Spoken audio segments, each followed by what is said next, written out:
Stoicism एक ऐसी philosophy है ना जिसको मैं वॉरियर वाली फिलॉसफी बोलता हूँ कि कल को किसको योद्धा बनना है ना, फाइटर बनना है, समुराई बनना है, तो वो जहाँ भी सीखने जाएगा ना वहाँ पे उसके जो भी गुरु होंगे ना उसको यही फिलॉसफी सिखाएंगे सबसे पहले कि तू तलवार चलाना बाद में सीखेगा, पहले ये फिलॉसफी पढ़, इस फिलॉसफी को समझ और उसको अपनी ज़िंदगी में उतार। इस फिलॉसफी का जन्म हुआ था 3rd सेंचुरी BC में, बहुत पुरानी फिलॉसफी है ये, एथेंस के अंदर, ग्रीस में। इसके फाउंडर का नाम था ज़ीनो ऑफ कीटियम, कभी कभी ज़ीनो ऑफ सीटियम भी बोल देते हैं, प्रोनाउंसिएशन अलग अलग है। तो वहाँ पर ज़ीनो और जो उसके चेले वगैरह थे, उसके पीछे जो शिष्य वगैरह थे या फॉलोअर थे उसके, वो एक जगह पे इकट्ठा होते थे जहाँ पर बहुत सारे वो इंटेलेक्चुअल डिस्कशंस करते थे, सवाल जवाब करते थे और डिबेट्स वगैरह होती थी। ऐसा समझ लो कि जैसे टेड टॉक होता है ना आज का, वैसे ही होता था कुछ उस वक्त भी। तो जहाँ भी इकट्ठा होते थे ना उस जगह को बोलते थे स्टोआ पोइकिले, एक ग्रीक शब्द है जिसका मतलब होता है इंग्लिश में पेंटेड पोर्श। तो जो लोग भी वहाँ इकट्ठा होते थे उनको स्टोइक बोलने लगे और जो स्कूल ऑफ थॉट वो फॉलो करते थे उसको स्टोइसिज्म बोलने लगे। तो यहाँ से जन्म हुआ स्टोइसिज्म का। फिर धीरे धीरे करके बहुत सारे फिलोसफर्स ने इस फिलॉसफी को अपनाया, इस पर बहुत अपनी बातें रखी, बहुत किताबें लिखी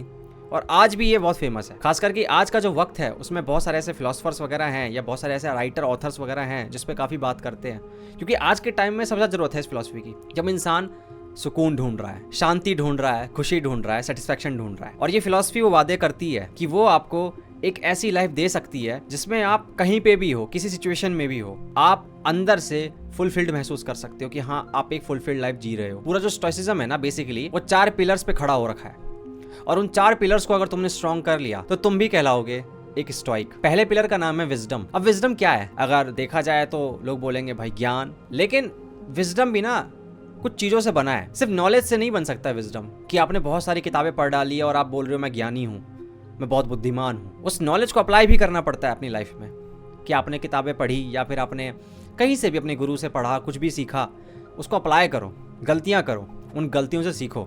और साथ ही साथ ये भी ध्यान रखो कि जो आप पढ़ रहे हो या फिर आप जो समझ रहे हो उसको पढ़कर वो गलत भी हो सकता है, तो उसका अहंकार भी नहीं कर सकते आप, क्योंकि अगर अहंकार आ गया तो विजडम नहीं है वो, उसको क्वेश्चन करना आना चाहिए। ऐसे बिल्ड होती है विजडम। तो पहला पिलर कैसे खड़ा होगा? ज्ञान लेकर, कि आपको बहुत सारी नॉलेज लेनी है, किताबें पढ़ो, इंटरनेट पर सब कुछ अवेलेबल है, पढ़ो, डिस्कशन करो और उसके बाद अपनी लाइफ के अंदर उसको अप्लाई करो, उस नॉलेज को सीखो, अनुभव लो, नई जगह ट्रैवल करो। फिर सेकंड पिलर है करेज का, हिम्मत का। अब ये कौन सी हिम्मत है? ये हिम्मत नहीं है कि मैं जाकर जिंदगी न मिलेगी दोबारा की तरह एरोप्लेन से कूद जाऊंगा या फिर पीछे भैंसे लगवा दूंगा अपने पीछे सांड, उसकी बात नहीं हो रही है। होता ये कि ना जब भी हम किसी इंसान को कोई बहादुरी वाला काम करते देखते हैं ना, मान के चलो उसने किसी बंदे ने बहुत रिस्क लेके किसी की जान बचाई या कोई ऐसा काम कर दिया जहाँ पे तो जान का खतरा था उसको, फिर भी उसने वो काम किया, फिर हम कहते हैं यार उसको डर नहीं लगा होगा भाई तभी उसने कर दिया।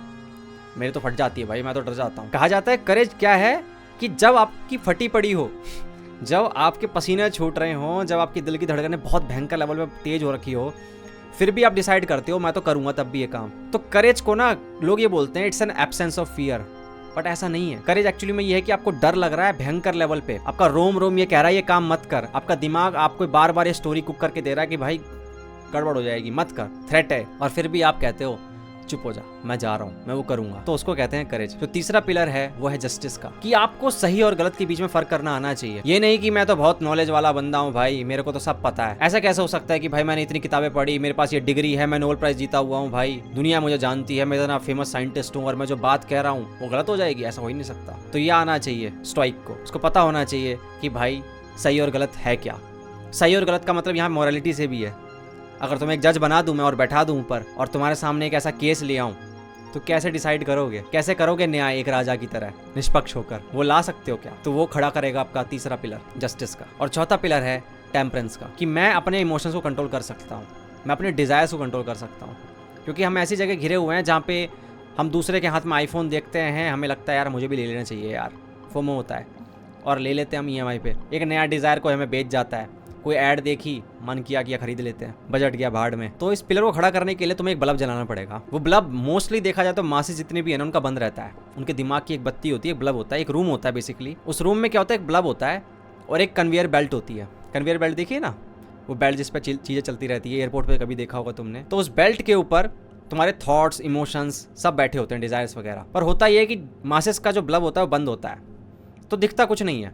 जो थॉट आता है उसको एक्सेप्ट कर लिया, हाँ नेगेटिव थॉट आया उसको भी एक्सेप्ट कर लिया, कोई थॉट, इमोशन, डिजायर जो आया उसको एक्सेप्ट कर लिया, उसको क्वेश्चन तक नहीं किया, उसको देखा तक नहीं। पर जैसी वो लाइट जलेगी अवेयरनेस की, तो तुम देख पाओगे एक थॉट को, जज कर पाओगे ये नहीं चाहिए, इसको डिस्कार्ड करते हैं, ये बेकार थॉट है, ये अच्छा थॉट है, ये अच्छा इमोशन है, ये अच्छा डिजायर है, बेकार डिजायर है। वहाँ लॉजिक लगाना शुरू कर दोगे, वहाँ तुरंत कंक्लूजन पे नहीं आओगे, वहाँ पे ह्यूरिस्टिक्स को नहीं आने दोगे, मेंटल शॉर्टकट्स वगैरह हम लेते हैं ना, मेंटल शॉर्टकट्स वगैरह कॉग्निटिव लोड से बचने के लिए, या फिर बायसेस वगैरह जितने भी होंगे उनको देख पाओगे, उनको लेकर अवेयर होगे। तब तुम्हारा बिल्ड होगा वो वाला माइंड जो इमोशंस और डिजायर्स पे कंट्रोल कर सकता है। एक तलवार की तरह वो काट देगा उन चीजों को जिसको नहीं चाहिए। तो ये 4 पिलर्स हैं, विजडम, करेज, जस्टिस और टेम्परेंस। इन 4 पिलर्स पे खड़ा होता है आपका स्टोइसिज्म।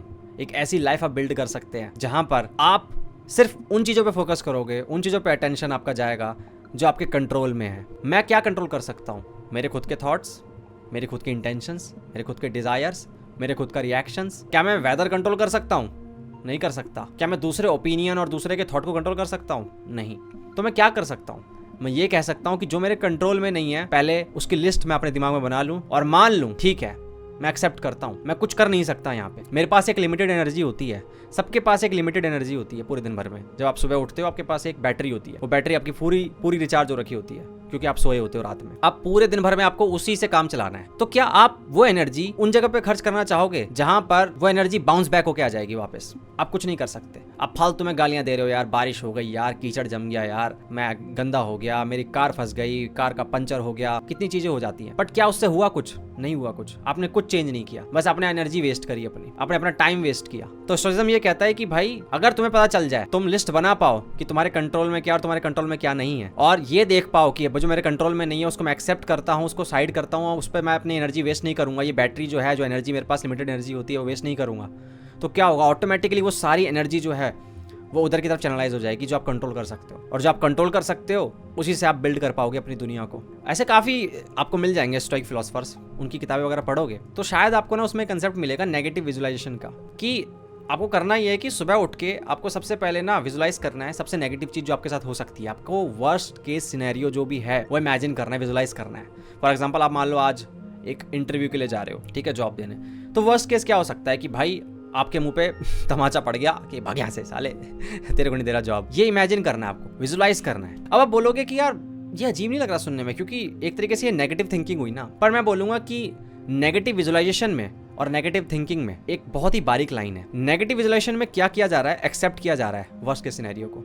नेगेटिव थिंकिंग में तो बस तुम सोचे जा रहे हो, बुरी चीजें सोचे जा रहे हो, परेशान हो रहे हो। नेगेटिव विजुलाइजेशन के अंदर तो एक्सेप्ट किया जा रहा है, ठीक है भाई यही तो होगा, थप्पड़ी तो मार देगा निकाल देगा जॉब से, नहीं देगा जॉब। तो वर्स्ट के सिनेरियो जब एक्सेप्ट करते हो ना, तब एक ना अलग तरीके का सेटिस्फेक्शन मिलता है, क्योंकि अब आपने क्या किया है, आपने एक्सेप्ट कर लिया, क्योंकि वो आपके कंट्रोल में नहीं था। आपके कंट्रोल में तो ये है ना कि आप बेस्ट इंटरव्यू दो, अपना रेज्यूमे अच्छे रखो भाई, उसमें सब कुछ अच्छे से बताओ और ऑनेस्ट रहो जैसे भी आपको आंसर देना है, वो कंट्रोल में है आपके। जो आपके कंट्रोल के बाहर है उसको नेगेटिवली विजुलाइज कर लो कि ठीक है यही तो होगा। एक काम और कर सकते हो कि इस नेगेटिव विजुलाइजेशन को ना 100 टाइम बढ़ा दो।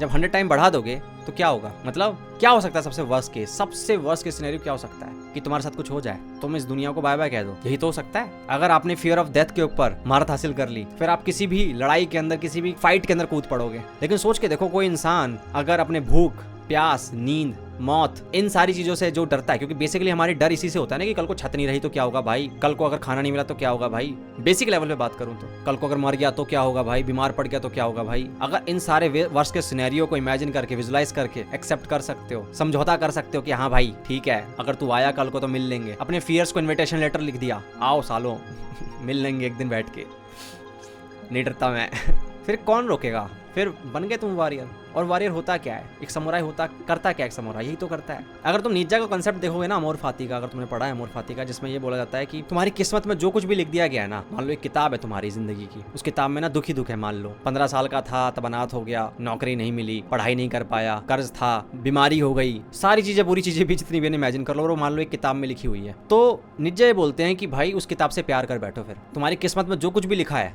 चाहे वो खुशी था, दुख था, फेलियर था, सक्सेस था, क्या था, कुछ नहीं फर्क नहीं पड़ता उससे। क्या तुम उससे प्यार कर सकते हो? यहाँ पे एक्सेप्टेंस की बात नहीं हो रही है, इससे एक कदम और आगे जाना है कि भाई आपको प्यार ही हो जाए। मतलब आपसे ये बोला जाए कि भाई दोबारा जिएगा ये जिंदगी जो अभी तूने जी है, या दोबारा अगर तेरे साथ हो तो आपके मुंह से निकलना चाहिए हाँ दोबारा जीऊंगा। इतना प्यार होना चाहिए, इतना पागलपन होना चाहिए। तो अमर फाती जैसा थोड़ा कॉन्सेप्ट है। हालांकि मैं बोलूंगा कि बिल्कुल सेम नहीं है, क्योंकि यहाँ पर इमोशंस का ज्यादा रोल है निज्जा वाले कंसेप्ट में देखोगे तो, क्योंकि वहाँ पे प्यार की बात की जा रही है, और यहाँ मैंने बोला एक्सेप्टेंस की बात अलग है। स्टोइसिज्म के अंदर यहाँ पे एक्सेप्ट किया जा रहा है, रैशनलाइज किया जा रहा है। बेसिकली मैं रैशनलाइज कर रहा हूँ कि क्या मुझे कंट्रोल करना है और क्या नहीं करना है। इसके ऊपर कभी और बात करेंगे कि निज्जा जो है उसने बोला भी था कि stoicism is a coping mechanism for losers तो लूजर्स के लिए है स्टोइसिज्म। काफ़ी क्रिटिसाइज कर रखा है निंजा ने, वो अलग तरीके से किया था। हालांकि मेरा ये मानना है कि मे बी निंजा ने ना कई कई जगह पे ना स्टोइसिज्म को गलत समझा है, ठीक है, तो उसके ऊपर कभी और बात करेंगे। रियलिटी में ना उतना खराब नहीं होता सीन, उतना सिचुएशन खराब नहीं होती है, उतना मामला खराब कभी नहीं होता, कभी भी नहीं होता। लेकिन हम अपने दिमाग में पता नहीं क्या क्या सोच के बैठ जाते हैं। हमारा दिमाग हमें परेशान करके रख देता है, हमें पागल कर देता है। और स्टोइसिज्म है इसका आंसर कि भाई इसी पागलपन को, इसी जो ये हमारा दिमाग तुम्हें ये फालतू की स्टोरी सुनाता रहता है ना कि भाई ये हो जाएगा वो हो जाएगा, इसी को तो ट्रेन करना है। अगर इसको ट्रेन कर लिया तो उसके बाद आधे ज्यादा प्रॉब्लम ही खत्म हो जाएगी। तो ये है स्टोइसिज्म की फिलॉसफी। बाकी तुम बताना भाई, तुम कौन सी फिलॉसफी को फॉलो करते हो, तुम्हें कैसी लगती है फिलॉसफी, और बता सकते हो कमेंट सेक्शन में कि भाई तुम्हें और कैसी कैसी वीडियोस चाहिए। आज के लिए इतना ही। Thank you so much for watching. मिलते हैं अगली वीडियो में, तब तक के लिए ध्यान रखो अपना। Good bye.